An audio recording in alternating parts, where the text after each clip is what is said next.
Hello friends, in this video we will learn how to find square of a number which is ending with 5 but in a shortcut method.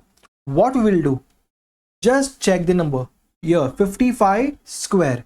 So what we'll do, we find the square of 5 first. So square of 5 is 25. So right here 25.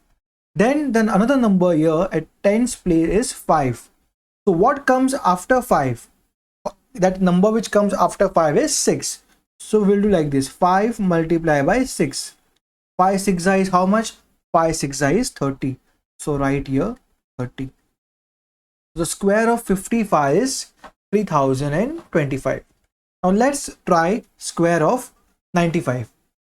First find the square of 5, which we know it is 25. The number at tens place is 9.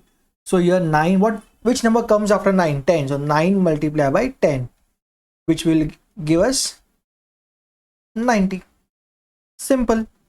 The next number, let's go. Square of 5 is 25.